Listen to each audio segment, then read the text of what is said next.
losing the point of Jesus' love. We can't be a church like that. And we promise we'll try not to. Worthwhile investment. It'll change your life. I'm going to share this testimony and then we'll close. Brother Gil gave me permission to share this.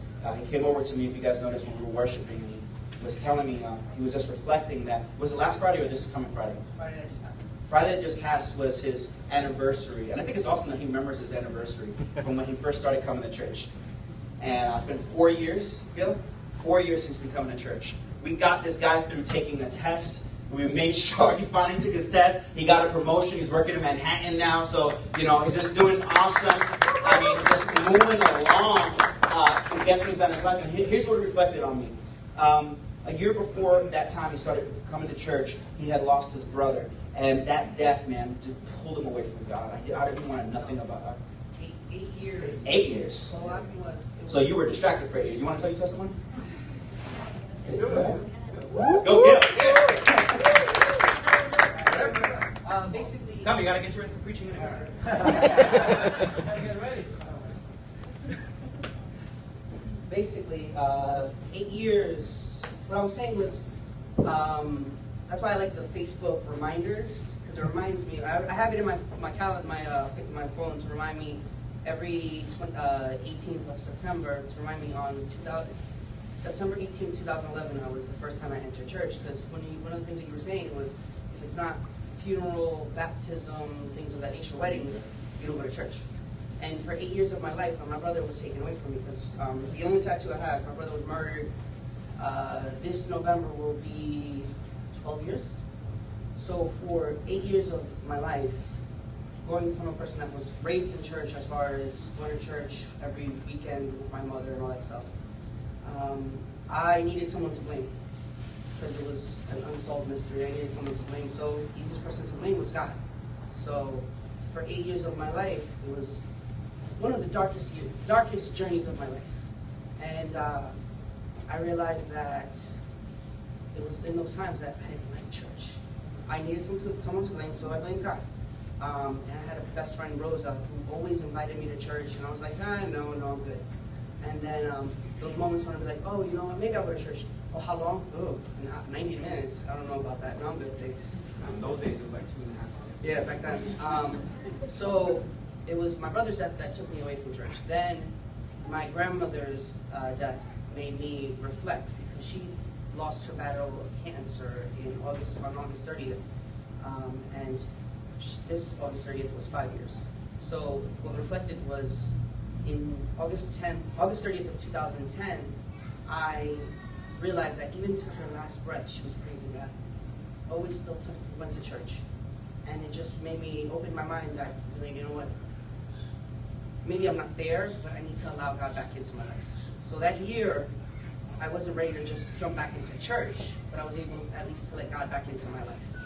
So it took a year of self-searching to at least have a relationship back with God. And then September 18th, 2011 is when I found City Hill. And like you said, give it that 4 weeks. And I've had a second family here that I love to death, Amen. And then in that journey, it's funny that those 8 years, it's like I realized I felt alone. It's because God was always with me, but I chose not to see him. And it's one of those things, it's just like, and it made me remember the poem of Footprints, where you only see one set of feet, and it's because in that dark journey, he was carrying me this whole time, and I just chose not to look at it.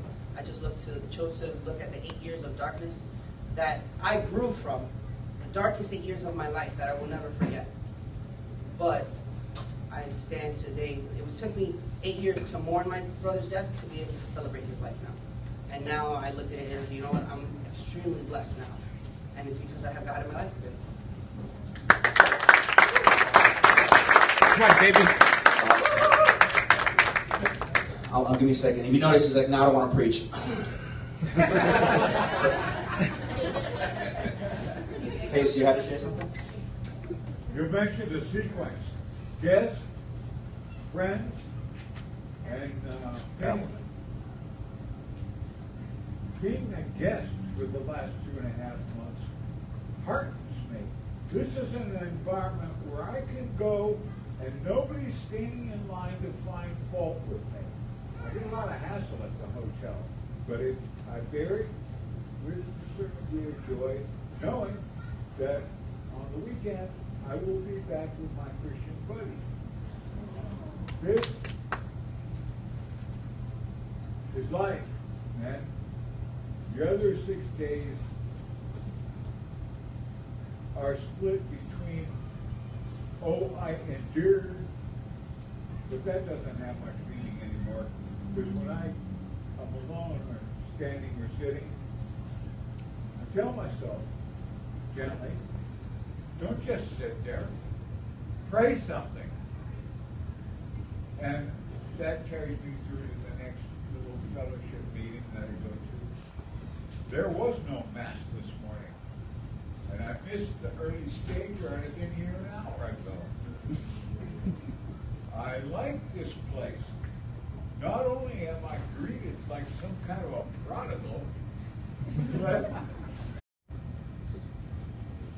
it is an environment where I can grow into be the best man I can. Effortlessly and easily. That is all I have to say.